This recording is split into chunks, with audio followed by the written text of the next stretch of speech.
عن عائشة رضي الله تعالى عنها قالت أن رسول الله صلى الله عليه وسلم عائشة رضي الله تعالى عنها থেকে বর্ণিত তিনি বলেন রাসূল সাল্লাল্লাহু আলাইহি ওয়াসাল্লামের পরিবারের কেউ অসুস্থ হলে ইযা মারিদা আহাদুম মিন আহলিহি ইয়ানফুযু আলাইহি বিল মুআউযিদাতাইন রাসূলের পরিবারের কেউ অসুস্থ হলে রাসূল সাল্লাল্লাহু আলাইহি ওয়াসাল্লাম সূরা ফালাক কুল আউযু বিরাব্বিল ফালাক আর কুল আউযু বিরাব্বিন নাস এই দুইটি সূরা তেলাওয়াত করে তার পরিবারের অসুস্থ ব্যক্তির শরীরে ফু দিতেন এবং ফু দিয়ে আমিনের নিকটে আরোগ্য কামনা করতেন। আয়েশা রাদিয়াল্লাহু তাআলা আনহা বলছেন রাসূল সাল্লাল্লাহু আলাইহি ওয়াসাল্লাম যখন নিজে অসুস্থ হতেন ইয়ানফুসু আলা নাফসিহি তখন তিনি এই দুইটি সূরা তেলাওয়াত করে নিজের শরীরে ফু দিতেন। আয়েশা রাদিয়াল্লাহু তাআলা আনহা আরেক হাদিসে বলছেন যখন রাসূল সাল্লাল্লাহু আলাইহি ওয়াসাল্লাম তার জীবনের শেষ অবস্থায় যখন তার হাত পা নাড়ানোর সক্ষমতা হারিয়ে গেছে, যখন তিনি আর কথা বলতে পারছেন না, তখন আয়েশা রাদিয়াল্লাহু তাআলা আনহা বলছেন কুনতু আকরাউ আলাইহি ওয়া আমসাহু বিয়াদিহি আলাইহি তখন আমি আয়েশা রাসূলের মুমূর্ষ অবস্থায় এই কুল আউযু বিরাব্বিল ফালাক আর কুল আউযু বিরাব্বিন নাস এই দুইটি সূরাকে তেলাওয়াত করছিলাম আর রাসূল সাল্লাল্লাহু আলাইহি ওয়াসাল্লামের হাতটা ধরে বারবার তার শরীরটি মাসাহ করে দিচ্ছিলাম। সুবহানাল্লাহ। রাসূল যখন মারা যাচ্ছেন তখনকার সুন্নাতটা দেখেন কত সুন্দর। আরোগ্য পাওয়ার জন্য কি করতে হবে? সূরা ফালাক আর সূরা নাস তেলাওয়াত করতে হবে। রাসূল যখন মারা যাচ্ছেন তখন আয়েশা রাদিয়াল্লাহু তাআলা আনহা তার পাশে বসে এই দুইটি সূরা তেলাওয়াত করছেন। কিন্তু আমাদের দিকে লক্ষ্য করেন, আমাদের যখন একজন ব্যক্তি মুমূর্ষ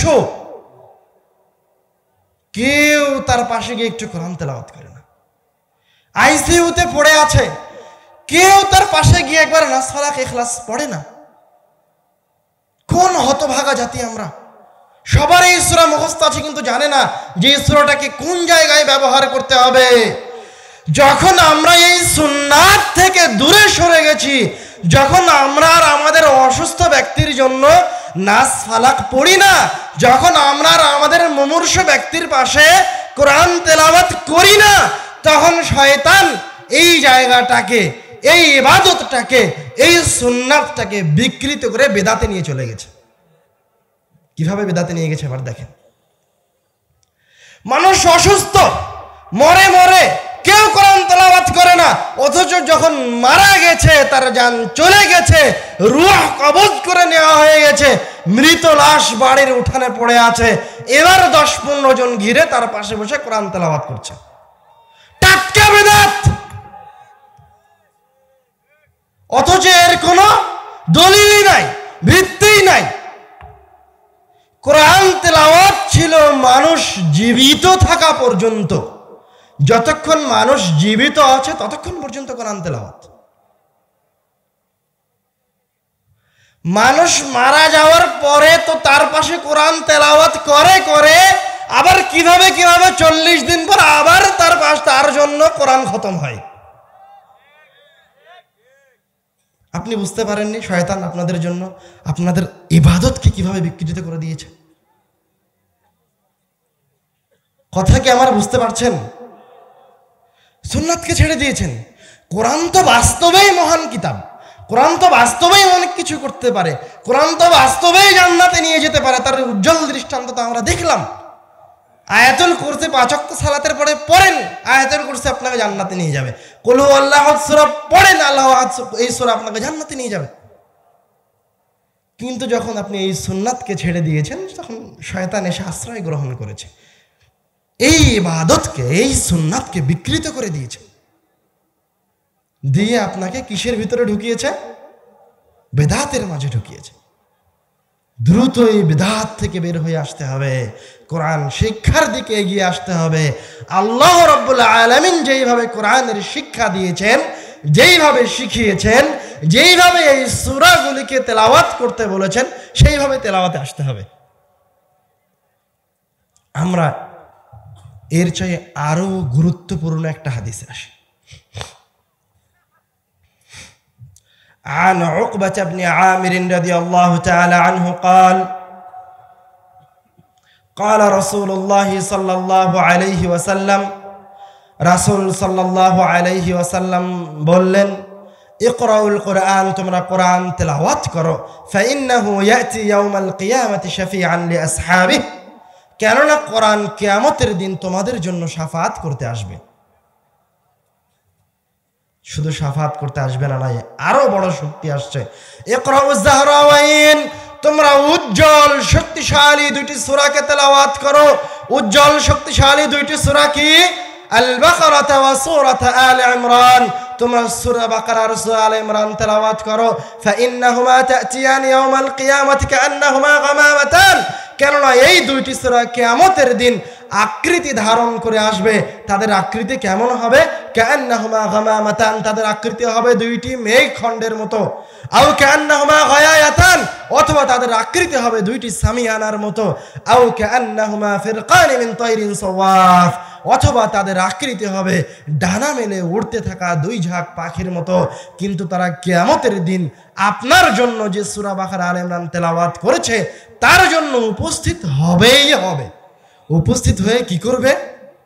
যেই ব্যক্তি দুনিয়াবী জীবনে সূরা বাকারা আল ইমরান তেলাওয়াত করেছে, এবার তার আমলনামা ওজন করা হচ্ছে, তার পাপের পাল্লা ভারী হয়ে গেছে। তার পাপের পাল্লা কি হয়েছে? ভারী হয়ে গেছে, বাঁচার উপায় নাই। তখন এই দুইটি সূরা তাদের শক্তি প্রদর্শন করবে।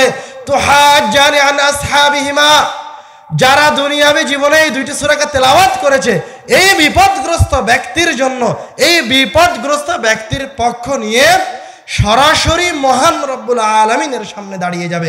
তুহাজ্জানি আন আসহাবিহিমা, মহান রব্বুল আলামিনের সামনে দাঁড়িয়ে, মহান রব্বুল আলামিনের সামনে দাঁড়িয়ে, মহান রব্বুল আলামিনের সামনে দাঁড়িয়ে ওই ব্যক্তির পক্ষ নিয়ে আল্লাহ রব্বুল আলামিনের সাথে বাদানুবাদে তর্কে লিপ্ত হবে।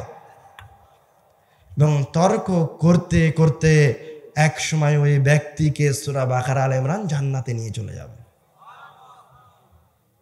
এই সূরা দুইটি আপনার রাসূলের চাইতে, সর্বশ্রেষ্ঠ সৃষ্টির চাইতে বেশি শক্তিশালী। মুহাম্মদ সাল্লাল্লাহু আলাইহি ওয়াসাল্লামও যখন শাফাত করার জন্য আসবেন, তখন কিভাবে আসবেন?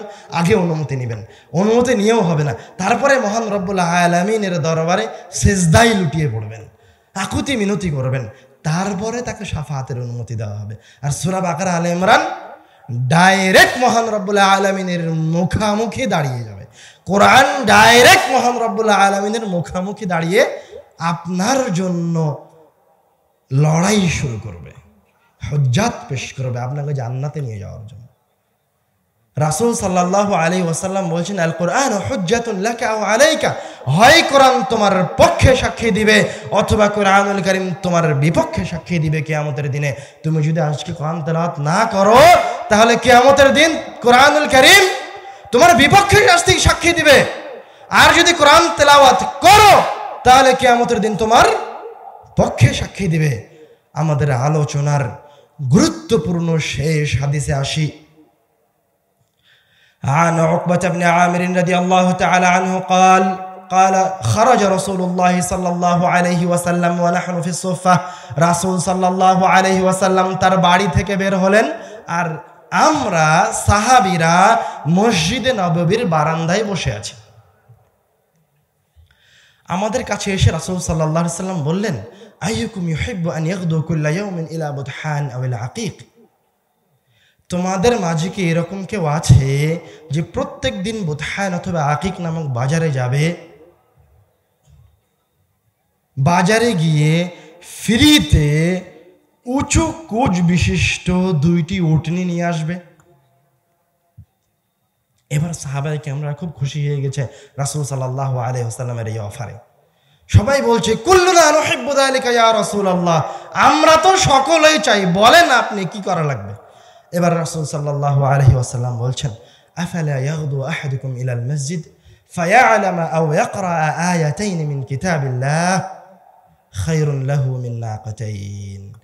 তোমাদের মাঝে থেকে কোনো ব্যক্তি যদি মসজিদে গিয়ে 2টি আয়াত তেলাওয়াত করে অথবা 2টি আয়াত আরেকজনকে শিখিয়ে দেয়, তাহলে মহান রব্বুল আলামিন এই 2টি আয়াতের বিনিময়ে তার আমলনামায় সবচেয়ে দামি 2টি উটনির সমপরিমাণ নেকি লিখে দিবেন। সুবহানাল্লাহ। হাদিসে এসেছে কি মান ক্বারা হারফান মিন কিতাবিল্লাহ ফালাহু বিহি হাসানা ওয়াল হাসানাতু বিআশরি আমসালিহা, যে ব্যক্তি কোরআনুল কারীমের একটা অক্ষর পড়বে তার জন্য 10 নেকি রয়েছে। আর এই আয়াতটাই যদি, এই অক্ষরটাই যদি কেউ মসজিদে গিয়ে পড়ে, যেমন আলিফ লাম মিম আমি তেলাওয়াত করলাম, আমার আমলনামায় কত নেকি লেখা হলো? 30 নেকি লেখা হলো। এই আয়াতটাই যদি আমি মসজিদে গিয়ে তেলাওয়াত করি তাহলে আমার আমলনামায় কি লেখা হবে? 30 নেকির পাশাপাশি আরো একটি সবচেয়ে দামি উটনির সমপরিমাণ নেকি আমার আমলনামায় লিপিবদ্ধ করা হবে। সুবহানাল্লাহ। এই হাদিসে আমাদের 2টি কথা। প্রথম কথা হচ্ছে আল্লাহ রাব্বুল আলামিন কোরআনুল কারীমকে তো অসংখ্য স্বতন্ত্র ক্ষমতা দিয়ে আমাদের জন্য প্রেরণ করেছেন, কিন্তু কোরআনুল কারীম তেলাওয়াতের একটা অন্যতম জায়গা হচ্ছে মসজিদ। বুঝতে পারেননি? কোরআন মাজিদের শিখার অন্যতম জায়গা কোনটা? মসজিদ। এই কথা রাসূল সাল্লাল্লাহু আলাইহি ওয়াসাল্লাম হাদিসে বলছেন।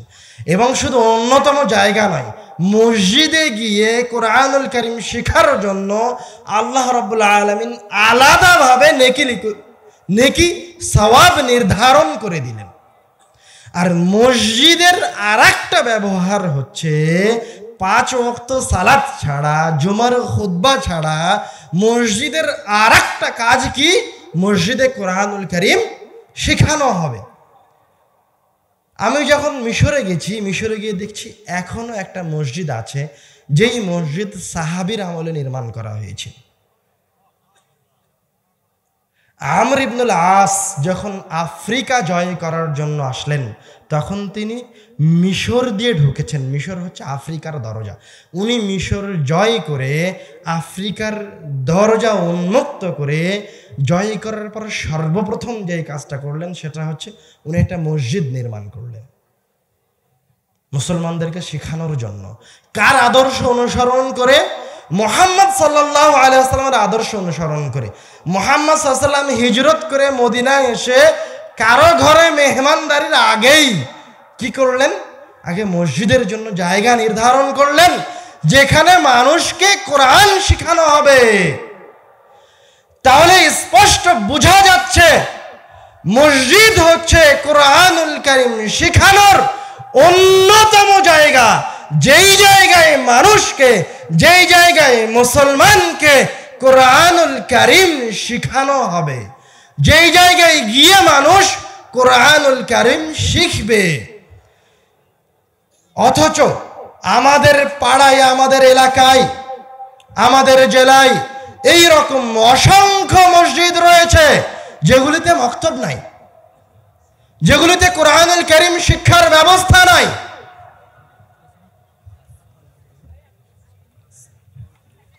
আব্দুল ভাই সামনে চলে আসো।